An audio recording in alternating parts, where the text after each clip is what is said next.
Hey everyone, welcome to another episode of AI Research Today. I'm your host, Aaron, and I'll be yet again walking through another interesting research paper that's been released this year, but I think one that sort of spoke to me given the recent episode. We talked about nested learning, where we were reviewing a paper from DeepMind that was comparing different ways to augment levels of learning within a transformer training cycle. And this paper, Transformer Squared, Self-Adaptive LLMs, was released from Sakana AI in January of this year. And it follows a similar principle as the nested learning papers follow. The main principle being, can we figure out some way to allow a neural network, or more generally a deep learning architecture, to modify itself during inference so that it can be in this sort of continuous learning cycle. And that's what this group intends to do in the Transformer Squared Self-Adaptive LLMs paper. Sakana AI is a pretty neat firm. If you're unfamiliar, that's a firm that started off at least specializing in Japanese language and culture-based AI systems. They did a couple of funding rounds and are now specializing in more of a biologically inspired way of designing AI systems. They've had a few papers out. They have a few GitHub repositories that are interesting. And the paper we'll talk through today introduces a couple of new concepts into the AI space with the targeted approach of building a model that is allowed to learn or adapt during test time. So there's been this kind of continuous discussion in the AI community that the compute allocation for these AI systems is heavily allocated during the pre-training cycles. And can we leverage more of the inference time compute to improve performance rather than relying on training compute to have all the performance gains? So there's this sort of trade-off of, trading, test, and train compute. And so that's kind of what they play around with here in this paper. So I'll just sort of start walking through the different sections of the paper and provide some commentary on them as we go. And hopefully by the end of the discussion, you'll have a pretty good idea of how the paper is structured and what their key contributions are.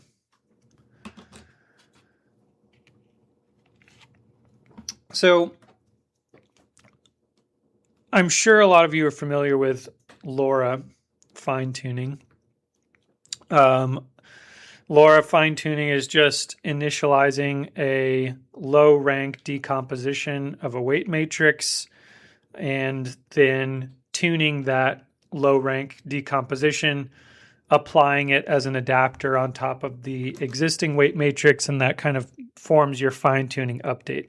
So this is a pretty common way to fine-tune, especially language models. It is a stand-in compared to full fine-tuning approaches where you would modify the full weight space during your updates. This provides a lower parameter adapter layer, basically, that you can plug in on top of your existing base architecture. And this helps mitigate some of the problems around catastrophic forgetting and other common training-related problems like this. And there have been many alternatives to the LoRA approach. Initially, it is a bit of a naive approach mathematically. And this paper introduces two concepts, and one of them targets LoRA, and the second targets self-adaptation.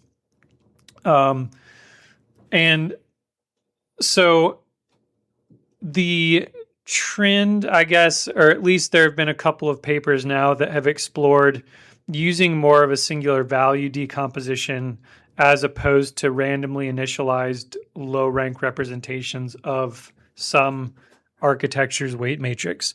So in LoRA, let's say you start off with some weight matrix of dimension m by n. You can decompose that into two smaller matrices of, let's say, rank R, and they're multiplying it all back together, you recover a matrix of the same dimension as your initial W. But you can tune these lower dimensional representations as adapter layers. And these adapter layers are lower in the number of parameter counts, and so requires less compute to tune. So you've probably seen a lot of notebooks that say, fine tune whatever giant language model with only one A100 GPU. Most of those are those all probably for large models would be doing LoRA adaptations. They also so this singular value decomposition approach is in comparison to the low rank decomposition I mentioned, where you use a singular value decomposition. So you decompose your weight matrix into these left and right singular vectors, and then your sigma singular value matrix, and then tune the top singular values. And so you're sort of tuning the most informative directions in your decomposed representation. So you get the benefit of low parameter count updates, but you don't have to worry about some of the problems that come along with standard LoRA approaches. So there was another paper that came out exploring this idea that this paper does cite. This came out maybe a year after that paper. And the previous paper explored just tuning directly the singular values from the decomposition. The alternative approach this paper takes is instead tuning using reinforcement learning, which I'll explain a little bit more about in a minute. The second contribution this paper makes is, okay, so let's say we've tuned a bunch of, you could even think of them as LoRa adapters. So we have a bunch of kind of fine-tuned adapters. Can we now construct some system that selects one or some linear combination of these LoRa adapters, applies them to the base model based on the input request, and then provides an output? So they propose here a two-pass system. So the first pass through this model would provide some classification of which adapters should be used. And the second pass applies those adapters and then gives the final output. I'll talk in more detail about how they propose doing that, but that's kind of effectively the two major contributions. One is they propose this reinforcement learning based singular value decomposition parameter efficient fine-tuning technique as opposed to a low rank adaptation fine-tuning technique to perform this task adaptation and obtain a set of optimized task vectors. And then they apply these task vectors during a dual pass inference algorithm to provide a more accurate output from the base transformer model. Okay. They talk a little bit about related works in here.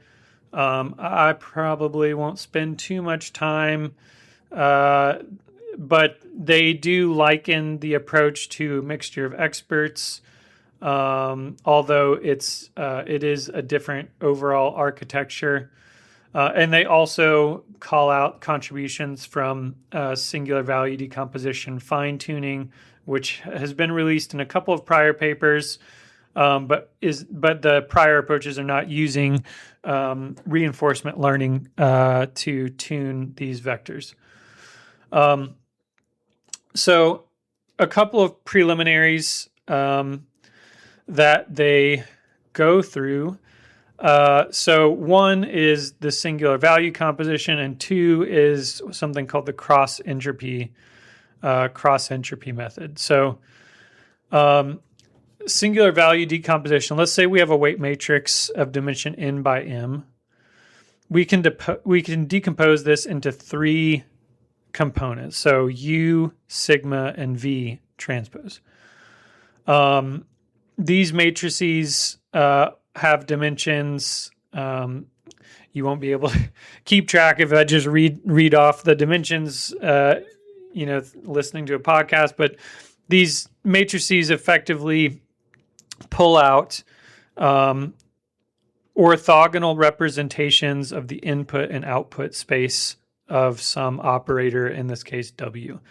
And so the V is our right singular vectors, U is our left singular vectors, and sigma is our singular values, which sort of tells us how much some orthogonal direction contributes to the overall representation of this operator. So applying X to a weight matrix W is mathematically equivalent to applying it to these matrices V, sigma, and U. So each singular component represented by the rank 1 submatrices independently processes the unit, since we're now in an orthogonal representation, and provides an orthogonal contributions to the layer's inputs. And so the singular values, which are contained in your diagonal sigma matrix, represent the degree of the contribution of this singular vector. Okay, so if that was confusing, I'm sure many of you are more than familiar with SVD. Pretty common mathematical approach, but effectively you can break a matrix into three matrices, where your middle matrix, called sigma, represents sort of the degree or the strength of the contribution of one of these decomposed directions. And so the idea of SVD fine-tuning would be only choosing the top, n of these singular values ordered in order of importance or contribution to tune. And that way we get sort of a low rank or low parameter count representation. So we save on compute, but we're still providing sort of a PEFT update comparable to like a LoRA fine tune. The cross entropy method is a Monte Carlo importance sampling method. It's used, at least I've seen, I'm sure it's in many places, but the place I recalled seeing it, reading through this paper, was in certain reinforcement learning algorithms that are working off of world models, fairly simple ones, actually. But it's sort of a way to grow a distribution closer to a target distribution over some number of iterations. So the cross entropy method, let's say you have a distribution Q, you're trying to move it towards a distribution P. So you generate a set of samples from Q, evaluate them with some performance, and then update Q with the characteristics of the best samples or the best performing samples. And we can initialize Q as 10 typically like a multivariate Gaussian. And so when we do this update, we're sort of just updating the mean and standard deviation of this Gaussian to better reflect the top performing candidates that were sampled from it. So again, this is just a standard SVD and CEM are standard mathematical procedures, but both of those are used during the paper to make a couple of their contributions. So, singular value fine-tuning. They call it out as a key building block of transformer squared, which is what they've dubbed their new approach. And they tune it using reinforcement learning, which differs from traditional approaches. They have a couple of justifications as to why it still provides representative information from the base model, which I won't go into. But what is interesting is they optimize it with a reinforcement learning algorithm called Reinforce, which is the first in a family of policy gradient reinforcement learning algorithms. Reinforce was superseded by, I believe, TRPO, Trust Region Policy Optimization. I think there was another one, but I'm blanking on the name at the moment. And then finally by PPO, Proximal Policy Optimization, which is the RL technique commonly used for RLHF, RLVF. Pretty much every RL application in LLMs is using some flavor of PPO, which itself is a grandchild of Reinforce. Reinforce is a pretty simple reinforcement learning algorithm. You collect rollouts, which in this case would be generations. You calculate some reward R, and then you update the likelihood ratios based on this reward, and that is your objective function. So it is an on-policy reinforcement learning algorithm. The problem it suffered from is it's extremely noisy. So there are several approaches to reduce that noise, including adding baseline regularizers. What this paper does here, they use Reinforce, but they add this sort of regularization penalty of the KL divergence. So they try to keep the updated policy fairly close to the old policy, weighted by some coefficient lambda. So your final objective in their sort of augmented reinforce algorithm is the standard reinforce algorithm, which is optimizing this likelihood ratio minus a penalty from KL divergence, Kullback-Leibler divergence, if I'm pronouncing that correctly. But basically just preventing the new updated policies distribution representation from being too different from the old one.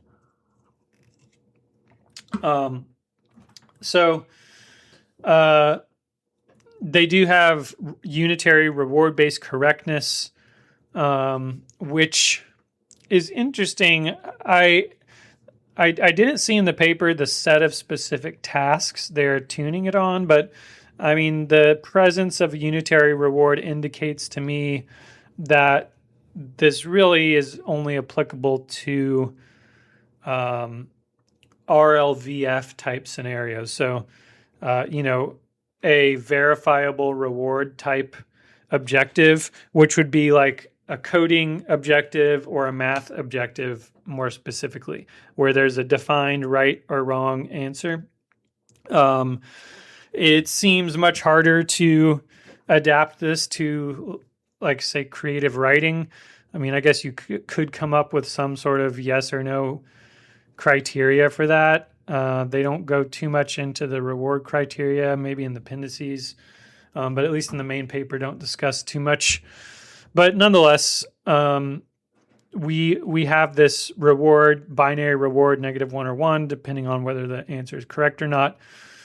And then we update these singular vectors, or the singular vector representation, I should say, based on the stepping taking place in this reinforced algorithm. So their PEFT fine-tuning approach is effectively, we have this representation U sigma V from our SVD decomposition of some weight matrix W.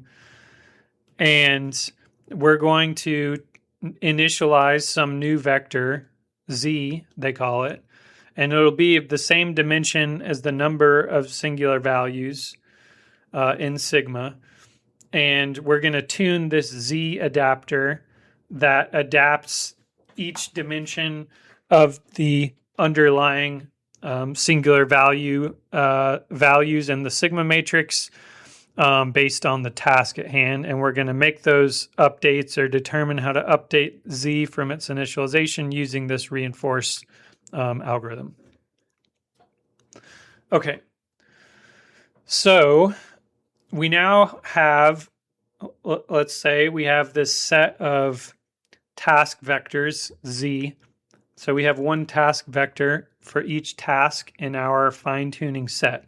So let's say we have some transformer and we're tuning it to write Python code, to write C++ code, to do algebraic topology, and to solve basic algebra problems. So we have 4 tasks. So each of these tasks has some defined verifiable reward, presumably with some training set. We decompose the weight matrices of our transformer to gather the SVD representations. We initialize some vector Z for each weight matrix in the transformer, and then we use reinforce to step that initialized vector Z towards the optimal value based on our reward function from these task sets. So that's their augmented approach to transformer fine-tuning. So now they get into self-adaptation. So in self-adaptation, they propose a 2-pass paradigm for transformer or language model inference. Actually, I guess it doesn't even need to be language model inference, but model inference, I'll say. And so you have, let's say in our example, we have 4 task vectors and we have some base transformer. So I'm going to speak generically here because that's what they're still doing at this point in the paper, but we will get into a couple of specific examples. But so we do pass 1 through the transformer. Pass 1 says, okay, this input prompt looks like a question about writing C++ code. So you should use task vector 2, which was the task vector we got from doing this SVD tuning on our C++ coding task. So then you select that task vector and then perform your final update pass, which applies that task vector, then processes the question and provides the final output. So how do you select that task vector? That there are 3 different ways they propose to do that. I guess the first thing that stood out to me here is latency. So you're increasing test time compute, which from a business standpoint, I see as a risky proposition, because if you think about companies like OpenAI, major AI providers, most of them lose money as is on model inference. Hosting the models is extremely expensive, and for someone paying $20 a month and using it constantly, they're not making money on that inference. OpenAI is quoted regularly as losing a lot of money per quarter on inference costs and compute costs. So increasing the amount of test time compute, while yes, maybe from a scientific standpoint, it can make the model more accurate. I see a lot of challenges from a business standpoint finding a product that could host an AI with increased inference compute demands beyond something that's already losing money. So it's going to cost more money compute to run, and it's going to take longer to run because you're making 2 passes through your transformer. They do address this in the paper. They call out the first pass isn't generating that many tokens, and that the token generating process is really where a lot of the compute time is spent, which is probably a fair counterpoint. But nonetheless, you are going to increase latency one way or the other, and you are going to increase compute one way or the other. So they propose 3 different ways to select the task vectors. One is a prompt engineering approach. So this is almost like a naive approach. Basically, you have some prompt template that says, hey, given this input prompt and this set of task vectors, each of which does or specializes in tasks A, B, C, D, tell me which ones I should use for this input prompt. The model output is then parsed, and then you make your second pass. So that's sort of like your baseline way of selecting some task vector. The second approach is creating a task vector that itself allows the model to select task vectors. So let's say that we construct a data set of input prompts and selected adapters, and then we use the SVD composition to generate a task vector Z that's good at predicting which adapter to use given an input. So then every first pass, you use this special task vector. It makes a selection from the subset of other task vectors, and then your second pass goes forward making that selection. So this would just be trained using the same reinforced-based SVD algorithm mentioned above. So this second approach is sort of just adding an additional task vector that specializes in selecting task vectors. The third approach leverages the CEM that we talked about earlier to generate the correct combination of task vectors for this input prompt. So this method is constrained in that, let's say it requires that there is a multi or few shot example input provided to the model. So this would sort of be like, I'm a teacher. I give the model 10 examples of grading questions. So the question and then the grade. And then I say, okay, now that you've seen these 10, answer this question or grade this question. So this is like the standard few shot learning approach. So what you could instead do is take a subset of these few shot examples as like your holdout set, and then use this CEM approach where your evaluation is the model's performance on this holdout set to sample vectors that represent either singular or linear combinations of contributions from all the task vectors. So let's say our new task vector Z prime is going to be equal to some linear combination of all the other task vectors in our set weighted by some coefficient alpha. And so when we sample from this multivariate Gaussian in a CEM approach, we sample a vector alpha where each component represents the contribution from the ith task vector. And we sort of, go through this simple CEM iteration until we're no longer making much progress, or it seems like the solution's converged, and then that kind of becomes our task vector. Now, the interesting thing here is that this one supports linear combinations of task vectors, as opposed to just choosing a single task vector for an input prompt.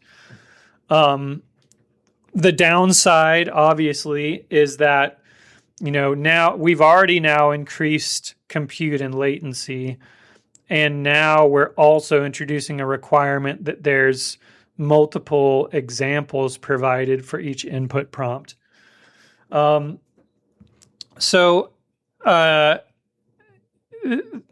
Okay, so those are the three different methods. So now the transformer squared paper, at this point, we've gone through the alternative approach to LoRA adapters, or LoRA fine-tuning, which is this SVD fine-tuning using reinforce policy gradient algorithms. And then we now have this two-phase transformer inference setup, and there are three different ways they've proposed to select optimal task vectors for part B of the two-phase inference approach.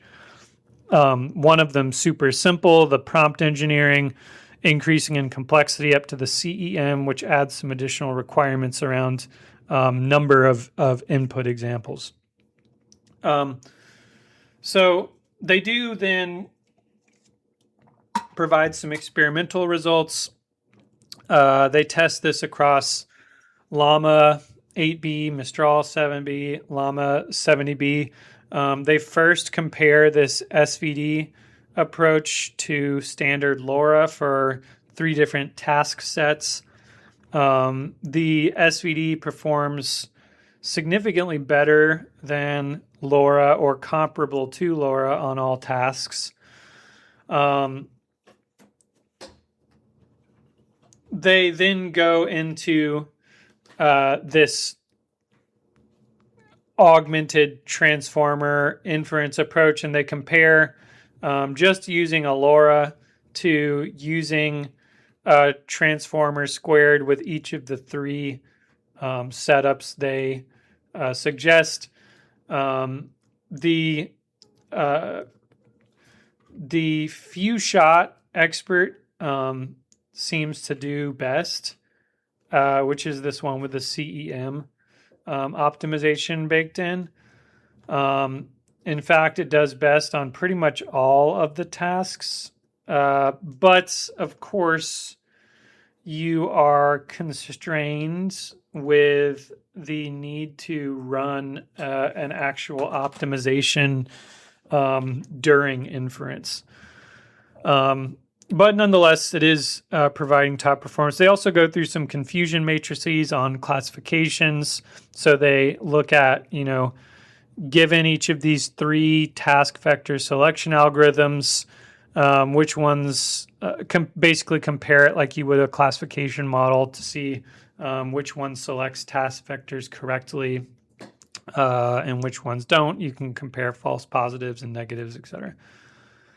So that kind of brings us to the end of the paper. I think, I've actually myself applied this sort of thing in practice with not with language models, but with video models. So, for example, I was working with a company, and they had users that would request videos. We had a general open source video model, but the tasks were usually niche or specialized requests. And so we created a set of LoRA adapters that sat on top of this video model. And then when a user request came in, we had a LLM functioning as a classification engine using a prompt templating sort of approach and a structured output, had it select which LoRA, if any, was most appropriate given the input request. then takes the selected LoRA, applies it onto the base model, generates the inference, and returns it to the user. So sort of a similar paradigm here. Obviously different in that what we were talking about was using LoRa's and just that kind of prompt templating approach. So fairly non-advanced, at least from the types of techniques being used. There was no SVD tuning, etc. Again, I just highlight that to say that I have seen this sort of thing in practice. I think some limitations of the paper are you're limited to whatever task space is spanned by the task vectors that you've fine-tuned on. So I don't know if I would call this self-adapting. I mean, I guess it is to some extent, but it's not learning new information when new requests come in. It's learning how to apply the existing task vectors in some linear combination to provide an optimal output, but it's not taking necessarily information from the input or its inference pass and storing that into permanent memory. If you have a task, let's say write a poem, and your task vectors that you've tuned are write Python, write C++, do algebraic topology, and do simple geometry, and this request comes in, you're not going to find any combination of those tuned task vectors that solves this request very well. And even after you process it through once, the second time, it's not going to do it well either because the information still won't exist in the model. I'm presuming that the base model doesn't have this information present. If you think of the set of all tasks, or the space of all tasks, the vector space of all tasks, you're really only spanning a subspace of it with the set of fine-tuned vectors that you create from this SVD. So to support new task types, you'd have to manually train another Z vector and then put that into your task set. I see some other limitations of the paper as it's interesting to me they chose the reinforce algorithm itself. It's sort of notorious for being noisy. Obviously they do introduce this regularization term, this KL regularization term. But I'd be curious as to how other common RL policy-based algorithms perform on this. That could potentially be some other study. But overall, I think a valuable research contribution. I think that it does solidify some nice improvements into the fine-tuning space. And I think the proposal, at least for the multi-pass forward inference, is unique. And I think that this sort of continuous learning is, where I see AI headed in the future. That does seem to be sort of the trending and I think correct research direction. Again, paper out of Sakana AI called Transformer Squared Self-Adaptive LLMs. I will put the link to the archive paper in the podcast description. Thanks for listening. Appreciate your time. I'm Aaron, and until next time.